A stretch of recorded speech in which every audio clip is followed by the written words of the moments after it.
BJP जहां जहां चुनाव हारी वहां वहां 50,000 वोट हर विधानसभा में काटने की तैयारी चल रही है।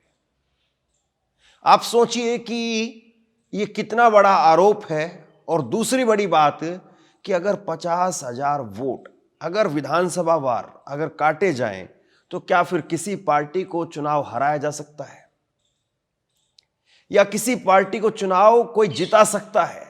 आप इसको कैसे भी देख सकते हैं, क्योंकि चुनाव में 50,000 वोट वो मायने रखते हैं, 5-10 हजार वोट वो भी मायने रखते हैं, 10-15 हजार वोट उनका भी अपने आप में बहुत बड़ा एक योगदान होता है। और कहा जाता है कि जिसके पास में 15,000 वोट हैं वो चुनाव जीत जाएगा, क्योंकि बाद में पार्टी के वोटर होते हैं, एक हवा चलती है तो वो फ्लोटिंग वोटर आ जाता है। अगर 15,000 वोट किसी की मुट्ठी में है पहले से और फिर बाद में चुनाव अगर उसका उठता है तो वो आदमी चुनाव जीत जाता है, विधानसभा की अगर बात करें। लेकिन अगर इससे भी 3 गुना ज्यादा 50,000 वोट 50,000 वोट आपकी तरफ चले गए हैं या फिर जो आपको नहीं वोट देने वाले थे अगर वो काट दिए गए हैं, तो इसका मतलब तो यह है कि फिर चुनाव में कहीं आपके लिए कोई चांस ही नहीं है। ये कुल मिलाकर के जिस तरीके से बिहार, महाराष्ट्र या फिर हरियाणा के चुनाव के नतीजे सामने आए और उसके बाद में विपक्ष ने कहा कि वोट चोरी हो रही है। अब वोट चोरी से बड़ी बात यह है कि एसआईआर की प्रक्रिया चल रही है और एसआईआर की प्रक्रिया राहुल गांधी ने कहा कि हमने महाराष्ट्र में, हरियाणा के अंदर इनकी चोरी पकड़ ली, अब इन्होंने तरीका बदल दिया है। अब ये वोटर्स को काट रहे हैं। ये जो डिलीशन और एडिशन यानी वोट काटने का और वोट नए बनवाने का जो तरीका है उसको पूरी तरह से बदल दिया है। अखिलेश यादव ने कल एक प्रेस कॉन्फ्रेंस की और उस प्रेस कॉन्फ्रेंस के अंदर अखिलेश यादव ने आरोप लगाया है कि जहां जहां बीजेपी चुनाव हारी है वहां वहां 50,000 वोट हर विधानसभा के हिसाब से काटे जा रहे हैं। क्या वाकई बीजेपी अब किसी दूसरे को चुनाव जीतने ही नहीं देगी?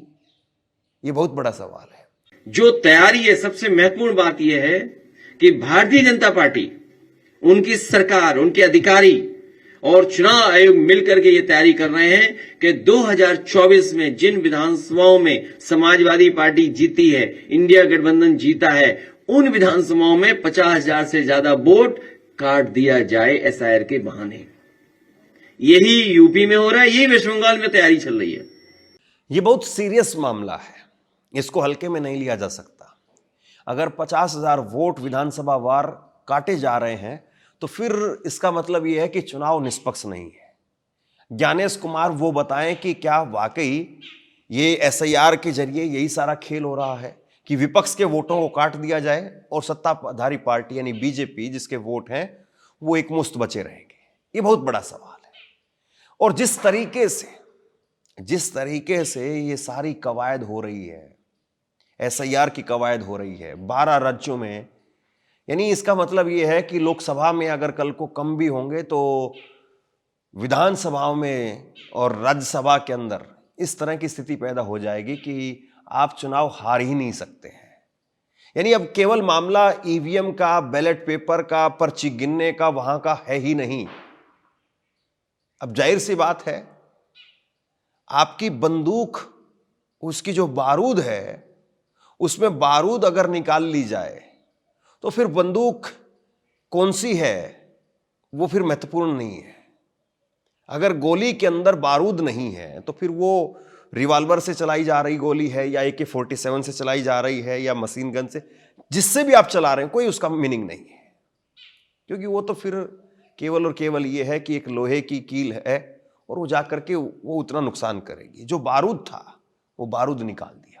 यानी जो चुनाव लड़ने का एक तौर तरीका होता है, देखिए सीधी सी बात है, कोई भी पार्टी चुनाव लड़ती है, जो बड़ी पार्टियां हैं या फिर निर्दलीय भी कहीं पर चुनाव लड़ते हैं, तो हर किसी का अपना एक वोट होता है। बीजेपी का पर्टिकुलर अपना एक वोट बैंक है, वो कई जगह पर 10-15% है, कई जगह पर 20-25% है, कई जगह पर 5-7% है। ऐसे ही कांग्रेस का है, कई जगह पर 10-15% बीजेपी के वोटर हैं। जैसे मान लीजिए कि कोई एक विधानसभा है और उस विधानसभा के अंदर 50,000, 60,000 वोटर कुल है या 2 लाख वोटर कहें, छोटी विधानसभा में 50-60 हजार होते हैं, बड़ी विधानसभा होती है तो करीब 2-2.5 लाख वोटर होते हैं, और बड़ी विधानसभा होती है तो वहां पर 4-5 लाख वोटर होते हैं, इतना ही केवल वोटर होता है। तो उसमें फिक्स होता है कि सारे गांव मिलाकर के, शहर मिलाकर के, और बीजेपी के इसमें 50,000 आदमी हैं, 50,000 आदमी इसमें कांग्रेस के हैं, 50,000 आदमी इसमें सपा समाजवादी पार्टी के हैं, जो उनकी विचारधारा से सहमत वाले लोग हैं, समर्थक हैं, उसमें कुछ कट्टर कार्यकर्ता भी हैं। लेकिन उसके अलावा 50,000, 60,000 वो लोग होते हैं जो न्यूट्रल होते हैं, जो किसी की तरफ भी जा सकते हैं, जो हवा पर डिपेंड करता है कि हवा किसकी बह रही है, किसकी तरफ रुझान है, उसकी तरफ जाएंगे तो वो उसकी तरफ भी जा सकते हैं। तो ऐसे में जो फ्लोटिंग वोटर होता है, चुनाव केवल वही है, फ्लोटिंग वोटर को अपनी तरफ करने का चुनाव है। कांग्रेस का वोटर कांग्रेस को वोट करेगा, बीजेपी का वोटर बीजेपी को वोट करेगा। लेकिन आपने अगर वो न्यूट्रल वोटर है, उसका जो वोट है उसको तो आप कुछ कर नहीं सकते हैं, लेकिन आपने अगर पार्टी का वोट, सपा का वोट, बसपा का वोट, कांग्रेस का वोट, 50,000 वोट, वो जो कट्टर कांग्रेसी हैं या कार्यकर्ता हैं, ये बीएलओ और बीएलए मिलकर के सारा जो है एक तरीके से खेल करते हैं कि पता है कि हाँ फलां गांव में, फलां गली के अंदर इतने वोटर वो कांग्रेसी हैं, इतने वोटर भाजपाई हैं, और चाहे अगर पक्षपातपूर्ण तरीके से एसआईआर हो तो बहुत आसानी से मुमकिन है कि कोई आदमी उनके वोट कटवा दे। ये मुमकिन है, ऐसा नहीं है कि नामुमकिन है। अब सवाल यह है कि इस मुमकिन चीज को चुनाव आयोग अगर निष्पक्षता से काम करे तो कितना नामुमकिन बना सकता है। और ये जो एसआईआर की प्रक्रिया की जा रही है, इस पर भी सवाल है। अखिलेश यादव कह रहे हैं कि भैया इतनी जबरदस्ती, इतनी जल्दबाजी वो क्यों की जा रही है। बहुत सारे लोग अपनी जान दे चुके हैं। एक खबर मैं आपको दिखा देता हूं, काफी लोगों ने 19 दिनों के अंदर 6 राज्यों में 15 बीएलओ उन्होंने अपनी जान दे दी है। बताइए आप, 1 दर्जन से ज्यादा बीएलओ वो जान दे चुके हैं अपनी, मर गए हैं वो। और महुआ मोइत्रा उन्होंने तो कहा कि भैया ये ज्ञानेश कुमार ये जिम्मेदार है, यही जो है वो हत्या के जिम्मेदार है, ये हत्या है, ये वो अपनी खुदकुशी नहीं कर रहे हैं, अपनी जान नहीं दे रहे हैं, बल्कि प्रेशर इतना है कि उनके पास में कोई दूसरा चारा नहीं बचा। तो कुल मिलाकर के ये सारी बातें हो रही है, लेकिन चुनाव आयोग ना जाने अब भी किस बात की जल्दबाजी है। तो एक तो इलेक्शन कमीशन पॉलिटिकल पार्टीज को एसओपी जारी कर दे कि कैसे क्या करना है। हालांकि नियम बनाए हैं, फॉर्म है, लेकिन फिर भी एक एसओपी जारी करें। और दूसरा,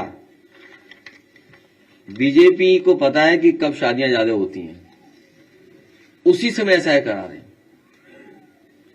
इस समय वो है, सब बारातें शादियों में हैं।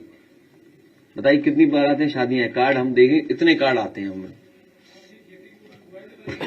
और इसी समय जानबूझ के किया जिससे कि यूपी में वोट कट जाए। तो हमारी मांग यह है कि एसओपी के साथ साथ एसआईआर के लिए समय बढ़ाया जाए कि यूपी सबसे बड़ी स्टेट है, सबसे इंपॉर्टेंट स्टेट है, पॉलिटिकल इंपॉर्टेंट स्टेट है, और यही स्टेट है जो प्रधानमंत्री बनाता है, यही स्टेट है जहां प्रधानमंत्री जी हैं और अधिकारी किसी और के कंट्रोल में हैं। तो समझ लीजिए अधिकारी क्या करेंगे हमें। इसलिए हमारी मांग है कि एसआईआर का समय उत्तर प्रदेश में और बढ़ाया जाए। अब जाहिर सी बात है, चुनाव आयोग कहेगा कि इतनी बड़ी संख्या में बीएलओ हैं और इसमें से अगर दर्जन भर बीएलओ मर जाएं तो कोई बहुत बड़ा जो है ये नंबर नहीं है। उनके अलग अलग कारण हो सकते हैं, किसी के पर्सनल कारण रहे होंगे, इस वजह से उन्होंने अपनी जान दी होगी, कोई और दूसरी वजह होगी। लेकिन हम देख रहे हैं लगातार जिस तरीके से काम हो रहा है। मैं एक वीडियो देख रहा था, राजस्थान का एक मामला है। राजस्थान के अंदर वो बीएलओ गए और वो बीएलओ जाकर के जो है वो कह रहे हैं कि भैया ये फॉर्म वगैरह भर दो। तो एक किसान जो है वो लगा हुआ था, उसने कहा कि थोड़ी देर बैठ जाओ, मैं अभी 10 मिनट काम करता हूं और फिर उसके बाद में तसल्ली से बैठ करके कर देंगे। तो वो बीएलओ कहता है कि नहीं नहीं, ये काम मैं करता हूं, तुम ये भर करके दो, मुझे आगे निकलना है। वो कस्सी लेकर के वो लग गया बीएलओ खेत के अंदर उसका काम करने के लिए, ताकि वो साइन वगैरह करे और उसके बाद में फॉर्मेलिटीज करके वो आगे निकल जाए। हालांकि इतना काम भी नहीं हो पा रहा है। बिहार में भी हमने देखा था बहुत सारी जगह पर बीएलओ वो एक ही जगह पर बैठ करके अब चुनाव आयोग तो कहता है डोर टू डोर जाकर के ये SIR हो रहा है, डोर टू डोर। और उसमें यह भी कहा गया कि अगर कोई आदमी नहीं मिलता है, कहीं पर किसी घर का दरवाजा बंद मिलता है, तो फिर दोबारा जाएगा आदमी चुनाव आयोग का, BLO जाएगा और वो जाकर के दोबारा फॉर्म भर करके आएंगे। लेकिन ये सारी बातें अपनी जगह पर है साहब। सच्चाई ये है कि एक जगह पर, कहीं किसी बैठक में, कहीं किसी चबूतरे पर, कहीं किसी पार्टी के दफ्तर में, कहीं किसी चाय की टपरी पर बैठ करके ये सारे फॉर्म भरे जा रहे हैं। और बहुत सारी जगह पर तो ये है कि टीचर या और कोई जो अधिकारी लगा हुआ है वो अपनी ही जगह पर बैठ करके, यानी वहीं पर बैठ करके पुरानी लिस्ट उठा करके और उसी में से कर दे रहा है। कई सारी जगह पर यह हो रहा है कि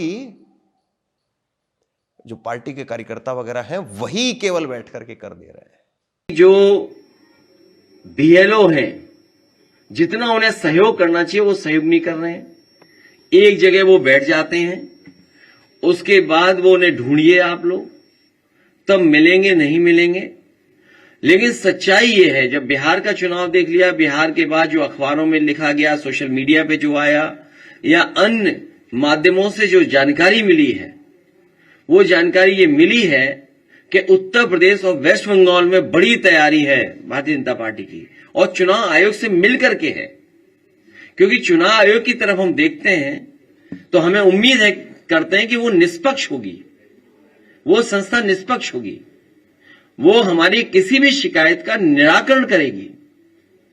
लेकिन सुनने में आ रहा है कि 2024 की हार के बाद सबसे ज्यादा भारतीय जनता पार्टी और चुनाव आयोग फोकस कर रहा है वेस्ट बंगाल पर और उत्तर प्रदेश पर।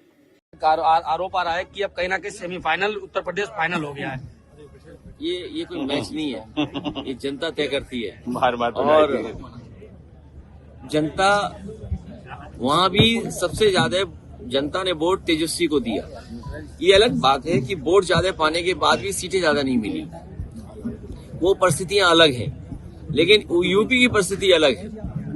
यूपी की जनता इस बार हिसाब किताब इनसे मांगेगी कि जो जो वादे आपने किए थे जनता के बीच, वो कितने पूरे हुए हैं। जैसे मान लीजिए, हम बड़ी बात न करें, कन्नौज है, इस कन्नौज को क्या दे दिया नया बताओ। जो लोग मेडिकल कॉलेज न चला पा रहे, जिला अस्पताल की व्यवस्था ठीक न कर पा रहे हो, मंडी की चीजें न ठीक कर पा रहे, ये 2-3 चीजें तो हैं ही।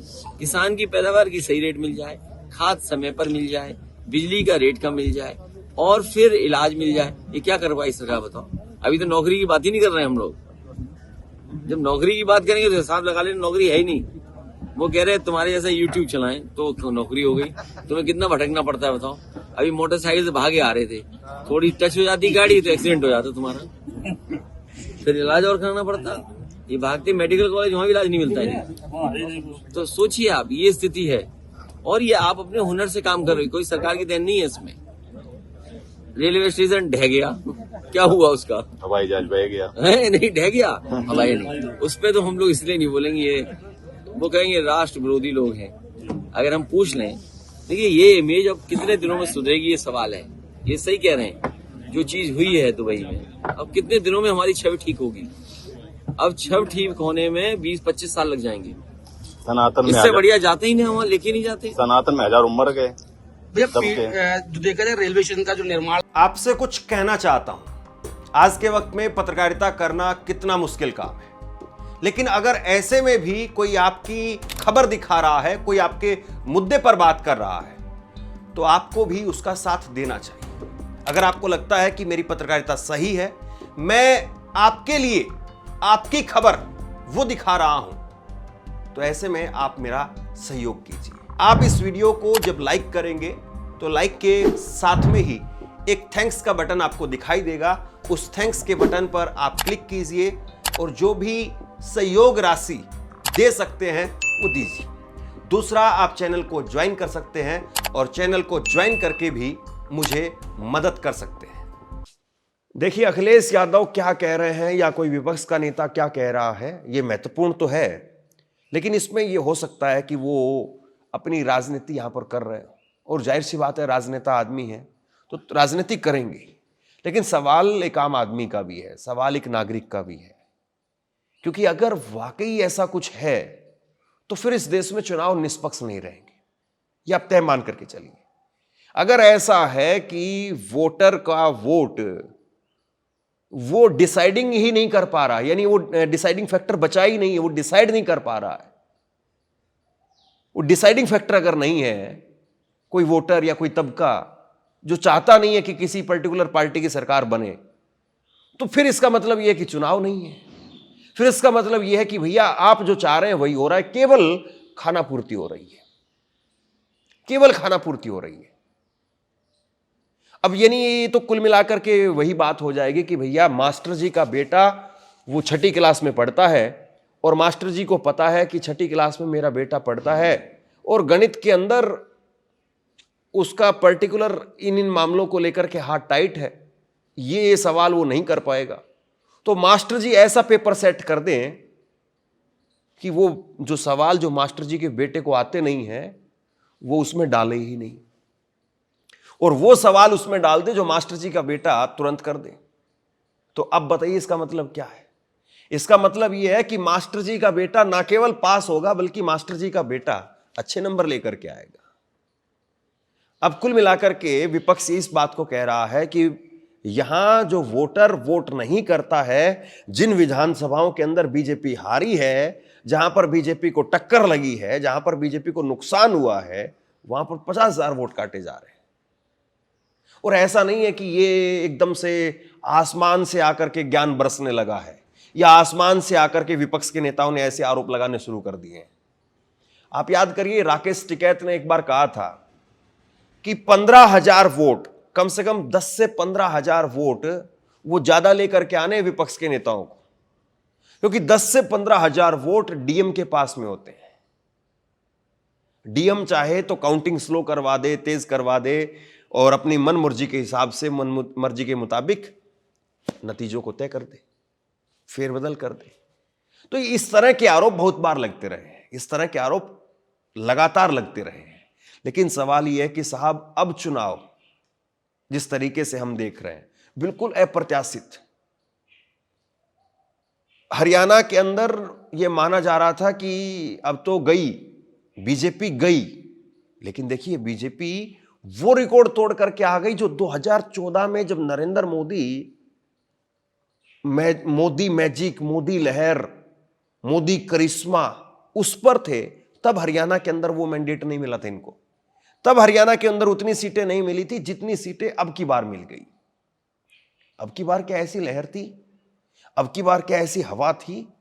क्या अब की बार इस तरह से लोग बोल रहे थे? ये बहुत बड़ा सवाल। दिल्ली के अंदर अरविंद केजरीवाल चुनाव हार गए, मनीष सिसोदिया चुनाव हार गए, उन जो मतलब हाई प्रोफाइल सीट है, और ऐसा नहीं कि कोई वहां पर बहुत बड़ी जबरदस्त तरीके से घेराबंदी हुई। वहां पर भी उन्होंने यही आरोप लगाए थे, दिल्ली के अंदर भी, कि पर्टिकुलर अरविंद केजरीवाल की सीट पर, मनीष सिसोदिया की सीट पर, और जितने बड़े बड़े लोग थे, सौरभ भारद्वाज चुनाव हार गए, जितने बड़े लोग थे, जितने बड़े नेता मंत्री थे, सब हार गए। कि वहां पर वोट कटवाए गए, 10-10, 15-15 हजार वोट कटवाए गए। और दिल्ली के अंदर इतने ही वोट वो सफिशिएंट है जिताने के लिए, हराने के लिए। 10,000, 5,000 वोट वहां पर बहुत ज्यादा है। और अगर यूपी जैसे स्टेट की बात करें, जहां पर जनसंख्या ज्यादा है, जहां पर विधानसभा बड़ी है, वहां पर बात करें तो फिर 50,000 वोट वहां पर चाहिए कम से कम। तो अखिलेश यादव जो कह रहे हैं, क्या वो सच है? ये बहुत बड़ा सवाल है। जिस तरीके से बिहार के नतीजे सामने आए हैं, बिहार में अमित शाह, एक बार भी उनके मुंह से 200 की बात नहीं निकली थी कि 200 जा रहे हैं। 160 सीटों की बात निकल रही थी। और मैं बार बार कह रहा हूं इस बात को कि नेता अगर 140 कहे तो मान लीजिए कि 120 उनकी आ रही है या 110 आ रही है। 20-30 सीटें, 40 सीटें नेताजी बढ़ा करके बोलते हैं। हर कोई अपने कार्यकर्ता को मोटिवेट करने के लिए, अपने आप को, अपने पार्टी को मोटिवेट करने के लिए 30-40 सीटें बढ़ा करके बोलता है। तो खुद बीजेपी, अमित शाह, उनका आकलन था 160 सीटें, फिर 202 सीटें, फिर कांग्रेस पार्टी 6 सीटों पर सिमट करके रह गई, सिर्फ 6 सीटों पर। ओवैसी 5 सीट अकेले लेकर के आ गए। उधर दूसरी तरफ उनके गठबंधन में, बीजेपी के गठबंधन में जो था उपेंद्र कुशवाहा, 6 सीटों पर लड़े, 4 सीट लेकर के आ गए। जीतन राम मांझी 6 सीट पर लड़े, 5 सीट मिल गई। और दूसरी तरफ आरजेडी 143 सीटों पर चुनाव लड़ी और महज 25 सीटों पर सिमट करके रह गई। बताइए आप, पूरा इंडिया गठबंधन 35 सीट पर सिमट करके रह गया। पूरा इंडिया गठबंधन। क्या कहीं किसी वीडियो में, कहीं किसी विश्लेषण में, कहीं पर भी आपने ये इस तरह की आंधी सुनामी सुनी थी क्या, कि ऐसी आंधी आ रही है, ऐसी सुनामी आ रही है? हाँ, हमें भी लग रहा था कि हो सकता है कि यहां पर एनडीए सरकार बना ले, और मैंने खुद कहा था इस बात को, वोटिंग से पहले कहा था कि 130-40 सीटें अगर बीजेपी की आ जाए तो हैरानी नहीं होगी। हम लोगों को भी लग रहा था कि हाँ, हो सकता है बीजेपी सरकार बना ले, एनडीए सरकार बना ले, 130-40 सीटें उनकी आ जाए। लेकिन 202 सीटें, 202 सीटों का मतलब ये होता है साहब, और ये भी 243 में से 202 सीटें। इसका मतलब ये होता है कि हर आदमी BJP BJP BJP BJP, NDA, JDU सब इसकी की तरफ था। क्या ऐसा था? हमने आधे घंटे, और ये आप तो ये जानते हैं, लगातार आप जो हमारे दर्शक हैं, कहीं कोई कट नहीं किसी वीडियो के अंदर। कोई महिला बोल रही है, कोई पुरुष बोल रहा है, कोई बच्ची बोल रही है, कोई नौजवान लड़का बोल रहा है, कहीं कोई कट नहीं, और उसके बावजूद में ऐसे नतीजे। तो कुल मिलाकर के अब बात यह है कि विपक्ष जो आरोप लगा रहा है, बेहद गंभीर आरोप, बेहद सनसनीखेज है, और ऐसे आरोपों का जवाब मिलना चाहिए। लेकिन सवाल यह है कि विपक्ष केवल आरोप लगा करके रह जाएगा, या फिर एसआईआर की जो प्रक्रिया चल रही है उसमें वाकई डट करके, खड़े होकर के अपने वोटर का, या अपने विधानसभा के अंदर, क्योंकि चुनाव केवल अब ये नहीं है कि आप जब चुनाव डिक्लेयर होंगे, जब 10-15 दिनों में आप चुनाव लड़ेंगे। अब तो चुनाव जो है वो एसआईआर के समय पर भी आपको लड़ना है, तब भी आप ऐसे ही काम करिए, उतरिए, लोगों के बीच में जाइए, खड़े रहिए, डटे रहिए, और कहीं पर कुछ हो रहा है उसका डट करके विरोध कीजिए, वीडियोस बनाइए, उस सोशल मीडिया पर डालिए उसको। तो सवाल यह है कि केवल प्रेस कॉन्फ्रेंस करके अखिलेश यादव वो इस बात को कह करके रह जाएंगे, या ये बात अभी बहुत दूर तक जाएगी? आप बताइए कि आप इसको कैसे देखते हैं? क्या वाकई इसको लेकर के विपक्ष को बड़ी तैयारी करनी चाहिए, या फिर आपको लगता है कि इसमें कोई दम ही नहीं है, ये आरोप आधारहीन है? नीचे कमेंट बॉक्स में अपनी राय लिख करके जरूर बताइए। इस खबर को शेयर कीजिए। धन्यवाद।